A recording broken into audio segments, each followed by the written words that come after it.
একজন নারী যখন বিয়ের পরে স্বামীর ঘরে পা রাখেন, তখন তিনি শুধু একটি নতুন সংসারে প্রবেশ করেন না, তিনি একজন মানুষের জীবনে সবচেয়ে কাছের একজন সঙ্গী হয়ে ওঠেন।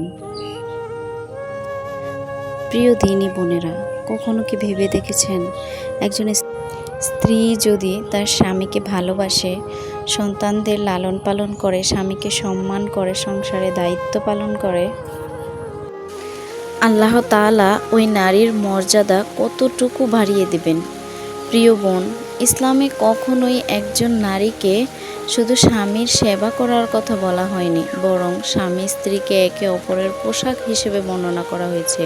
পোশাক যেমন দেহ ঢেকে রাখে, সৌন্দর্য বাড়ায়, স্ত্রীও তেমনি তার স্বামীর দুর্বলতা কারো কাছে প্রকাশ না করলে, স্বামীর দোষ আড়াল করলে তার বিপদে পাশে দাঁড়ায়।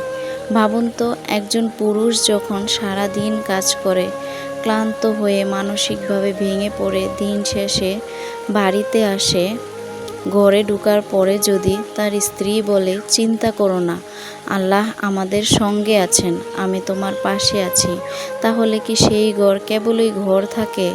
তা হয়ে ওঠে রহমতের নীড় ও শান্তির জায়গা। একজন আদর্শ স্ত্রী কখনোই স্বামীর করা সব অন্যায় ভুল প্রশ্রয় দিবে না, তাকে বুঝিয়ে, আল্লাহর ভয় দেখিয়ে, নামাজের কথা স্মরণ করিয়ে ভালো পথে আনার চেষ্টা করবে। হারাম কাজ থেকে বিরত থাকতে বলবে, নিজের চোখের হেফাজত করতে বলবে, নামাজের প্রতি উৎসাহী করবে। আদর্শ স্ত্রী মানে শুধু দুনিয়ায় সুখী থাকতে চাইবে তা নয়, আখিরাতেও সুখী হওয়ার কাজ করবে। তবে এটাও মনে রাখবে, ভালো স্ত্রী হওয়া মানে এই নয় যে সে নারীর সব অন্যায় মানতে হবে, স্বামীর অত্যাচার সহ্য করতেই হবে, বরং ইসলামে প্রতিটি নারীর সম্মান আছে, প্রতিটি নারীর মর্যাদা আছে। ইসলাম প্রতিটি নারীকে তার অধিকার দিয়েছে তার ন্যায্যতা বুঝে নিবার। তাই সেই নারীটি আদর্শ স্ত্রী, যিনি তার স্বামীকে সম্মান করার পাশাপাশি নিজের আত্মসম্মান বজায় রাখে,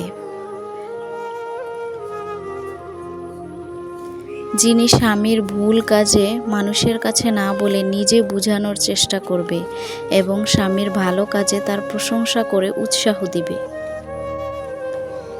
মাঝে মাঝে মনে অনেক অনুপ্রেরণা আসে, মন ভালো লাগে যখন নিজের স্ত্রীর মুখে প্রশংসা শোনা যায়।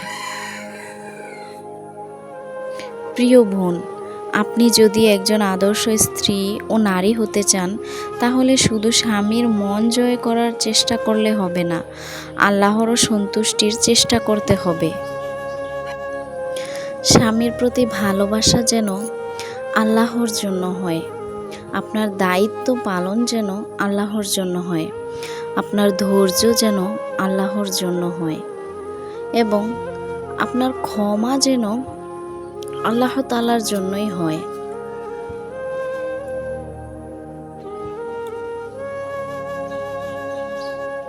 মানুষ হয়তো আপনার ত্যাগ দেখবে না, মানুষ হয়তো আপনার চোখের পানি মুছবে না, মানুষ হয়তো আপনার কষ্ট বেদনার দিন পার করা দেখবে না, আপনি আপনার সংসারের জন্য কতটা আত্মত্যাগ করছেন তার হিসাব কেউ রাখবে না। কিন্তু মনে রাখবেন, আল্লাহ সব দেখেন। আপনি যে রাতের পর রাত জেগেছেন সন্তানদের জন্য, তা তো আল্লাহ জানেন। আপনি যে হাজারো কষ্ট পাওয়ার পরেও ধৈর্য ধরেছেন সংসার বাঁচানোর জন্য, তাও তো আল্লাহ জানেন। আপনি যে স্বামীর দুঃসময়ে চলে না গিয়ে পাশে দাঁড়িয়েছেন, তাও আল্লাহ জানেন। তাই আপনি কখনো নিজেকে ছোট মনে করবেন না।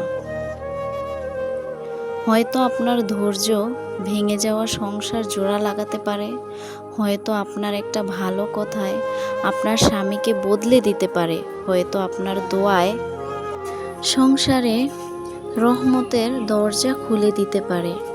তাই আপনি আদর্শবান স্ত্রী হওয়ার আগে আপনার স্বামীর কাছে আদর্শবান স্ত্রী হওয়ার আগে আপনি প্রথমে এমন একজন নারী হওয়ার চেষ্টা করুন যার